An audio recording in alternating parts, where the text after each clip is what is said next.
बिस्मिल्लाहिर्रहमानिर्रहीम। अस्सलाम वालेकुम। उम्मीद करती हूँ आप सब खैरियत से होंगे। तो आज मैं आपके साथ कीमा कचौरी की एक बहुत ही आसान रेसिपी शेयर करूँगी।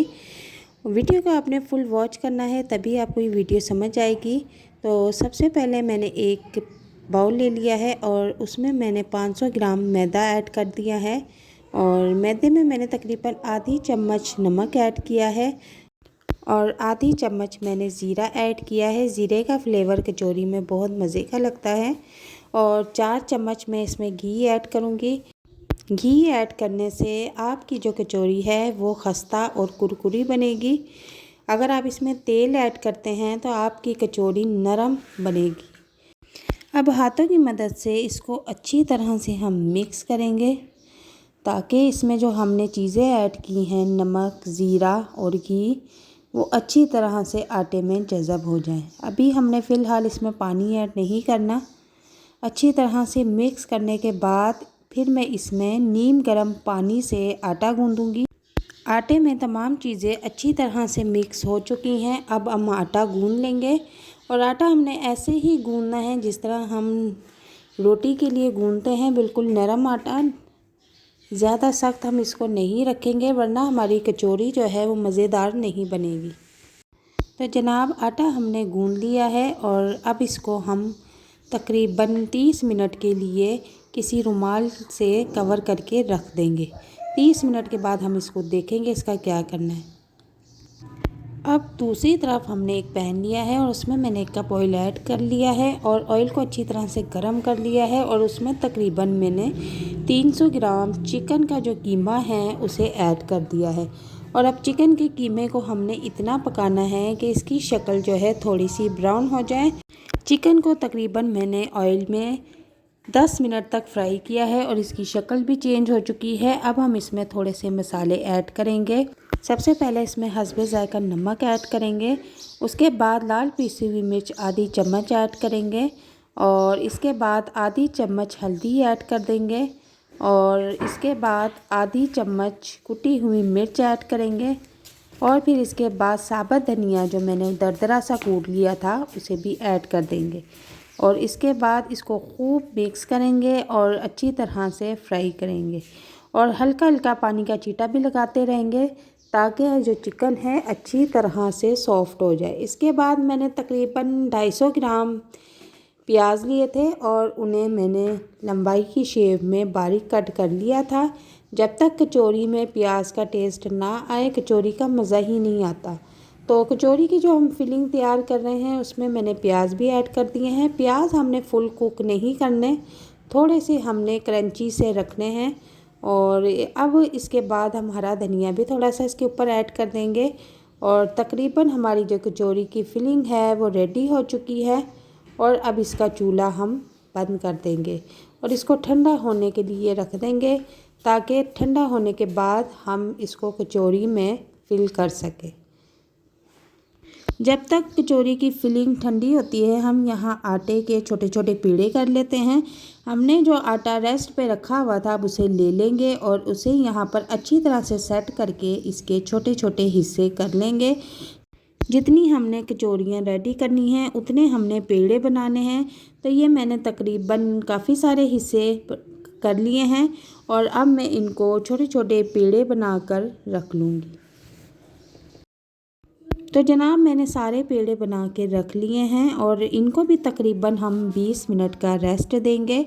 रेस्ट देने से हमारी कचौरी जो है बहुत खस्ता बनेगी, बहुत मज़ेदार बनेगी।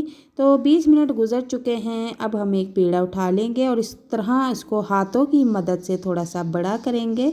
अगर आप हाथों की मदद से नहीं कर सकते तो हल्का सा हम बेलन से इसको बेल लेंगे और जितनी बड़ी रोटी आप कर सकती हैं आप इसको कर लें।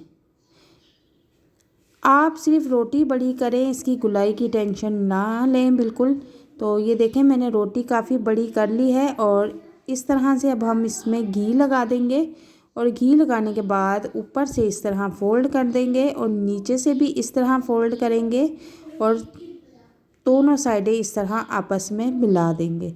तो ये कचौरी का एक पेड़ा हमने रेडी कर लिया है। इसी तरह मैं सारे पेड़े जो है रेडी कर लूँगी और इनको फिर 10 मिनट के लिए रेस्ट पे रख दूँगी। 10 मिनट रेस्ट पे रखना बहुत ज़रूरी है। रुमाल से कवर कर दें और 10 मिनट गुजर चुके हैं। अब हाथों की मदद से हल्का हल्का इसको प्रेस करें और प्रेस करने के बाद आप इसको थोड़ा सा इस तरह साइज़ में बड़ा कर लें। ये हाथों की मदद से बहुत ही आसानी के साथ इस तरह बड़ी होती जाएंगी और इसमें अब हम फिलिंग भरना शुरू कर देंगे। तो नाज़रीन, इससे अगला जो स्टेप है वो आपने गौर से देखना है। अक्सर लोग शिकायत करते हैं कि अगले स्टेप में उनकी जो कचौरी है वो खुल जाती है। तो इस तरह से आपने पकड़ना है और इसको पोटली की शेप दे देना है और पोटली को गोल घुमा के आपने अच्छी तरह से अंदर मजबूती के साथ दबा देना है कि आपकी कचौरी फ्राई होते हुए कभी भी नहीं खुलेगी। तो जहाँ आप इसको रखेंगी वहाँ थोड़ा सा घी या ऑयल ज़रूर लगा लें ताकि ये प्लेट के साथ चिपके नहीं। आपने इसी तरह इसी मेथड से करना है तो आपकी कचौरी कभी भी नहीं खुलेगी। और इसी तरह मैंने सारी कचौरियाँ रेडी कर ली हैं। आप इस तरह से भी एक कचौरी रेडी करके मैं दिखा देती हूँ कि कर सकती हैं।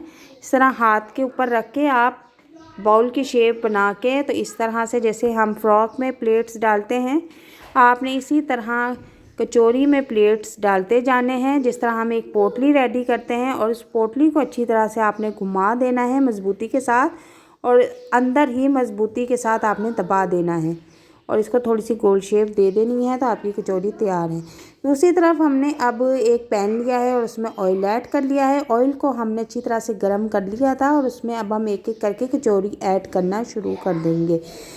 पहले स्टार्ट में तो आपने चूल्हे का फ्लेम जो है फुल रखना है, लेकिन जैसे ही आप इसमें कचौरी ऐड करेंगे तो कचौरी ऐड करने के 5 से 6 सेकंड बाद आपने चूल्हे का फ्लेम नॉर्मल कर देना है। अगर आप चूल्हे का फ्लेम नॉर्मल नहीं करते तो आपकी कचौरियाँ ऊपर से तो पक जाएंगी, अंदर से बिल्कुल कच्ची रहेंगी। और अगर आप चूल्हे का फ्लेम नॉर्मल रखते हैं तो आपकी कचौरी खस्ता कुरकुरी बहुत टेस्टी मज़ेदार बनेगी और अंदर तक पकेंगी। तो एक साइड इनकी पक चुकी है तो मैं इनकी साइड चेंज कर दूंगी। इनका कलर गोल्डन होने तक हम इसको पकाएंगे। तो गोल्डन कलर आने पर हम इनको बाहर निकाल लेंगे।